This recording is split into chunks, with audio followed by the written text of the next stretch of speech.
8-9ನೇ ವಾರ್ಡಿನ ಸಾರ್ವಜನಿಕರು ಉಪಯೋಗಿಸುವ ಪುರಸಭೆಯ ಶೌಚಾಲಯ ದುರಸ್ತಿಗೊಳಿಸಲು ನಿವಾಸಿ ಮಲ್ಲೇಶಪ್ಪ ಚಿಂಚಲಿ ಆಗ್ರಹ. ಪಟ್ಟಣದಲ್ಲಿ ಸಾರ್ವಜನಿಕರಿಗೆ ಶೌಚಾಲಯದ ಸೂಕ್ತ ವ್ಯವಸ್ಥೆ ಇಲ್ಲದೆ ಪಟ್ಟಣದ ಎಲ್ಲ ವಾರ್ಡಿನ ನಿವಾಸಿಗಳು ತೊಂದರೆಯನ್ನು ಅನುಭವಿಸುತ್ತಿದ್ದಾರೆ. ಅದರಂತೆ ಕೆಲವು ವಾರ್ಡ್ಗಳಲ್ಲಿ ಇರುವ ಶೌಚಾಲಯ ಸೂಕ್ತ ನಿರ್ವಹಣೆ ಇಲ್ಲದೆ ಹಾಳಾಗಿ ಹೋಗುತ್ತಿದೆ. ಅದರಂತೆ ಪಟ್ಟಣದ 8 ಮತ್ತು 9ನೇ ವಾರ್ಡಿನ ಸಾರ್ವಜನಿಕರು ಉಪಯೋಗಿಸುವ ಪುರಸಭೆಯ ಸಾರ್ವಜನಿಕ ಶೌಚಾಲಯ ಸೂಕ್ತ ನಿರ್ವಹಣೆ ಇಲ್ಲದೆ ಸಂಪೂರ್ಣ ಹಾಳಾಗಿ ಹೋಗಿದ್ದು, ಸಾರ್ವಜನಿಕರು ಒಂದು ಬಕೆಟ್ ನೀರು ತಂದು ಶೌಚಾಲಯ ಬಳಕೆ ಮಾಡಿಕೊಂಡು ಹೋಗುತ್ತಿದ್ದಾರೆ. ಇದರಿಂದ ಶೌಚಾಲಯ ಸೂಕ್ತ ನಿರ್ವಹಣೆ ಇಲ್ಲದೆ ಗಬ್ಬೆದ್ದು ನಾರುತ್ತಿದೆ ಹಾಗೂ ಶೌಚಾಲಯ ಸಂಪೂರ್ಣ ಶಿಥಿಲಗೊಂಡಿದ್ದು, ಶೌಚಾಲಯದ ಮೇಲುಗಡೆ ಆಬ್ ಬೆಳೆದು ನೀರು ನಿಂತು ಅಲ್ಲಲ್ಲಿ ಸ್ಯಾಪ್ ಕಿತ್ತು ಬೀಳುತ್ತಿದೆ.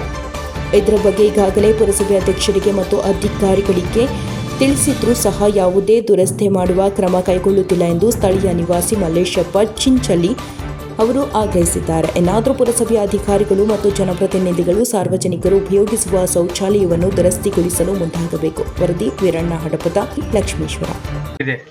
ಇದನ್ನು ಬಂದು ಮುನ್ಸಿಪಾಲಿಟಿ ಅಧ್ಯಕ್ಷ ಮತ್ತು ಪೌರಸಭೆ ಕಾರ್ಮಿಕರಿಗೆ ಒಂದು 8-10 ಸಲ ಬಂದು ಹೇಳಿದ್ರು ಯಾರು ನಿರ್ಲಕ್ಷ್ಯ ಮಾಡಿದರು. ಯಾರು ಬಂದು ನಾ ಮಲ್ಲೇಶಪ್ಪ ಚಿಂಚಲಿ ಪುರಸಭೆಯಲ್ಲಿ ಹದ್ದಿನಲ್ಲಿ ಬರುವ 8 ಮತ್ತು 9 ವಾರ್ಡ್ನಲ್ಲಿ ಇರುವ ಪುರಸಭೆ ಶೌಚಾಲಯ ಮತ್ತು ಸಂಪೂರ್ಣ ಹಾಳಾಗಿದೆ. ಮ್ಯಾಗ ಹಾಪ್ ಬೆಳೆದಿದೆ, ಒಳಗೆ ಬಿದ್ದೈತಿ, ನೀರು ಬರೋದಿಲ್ಲ.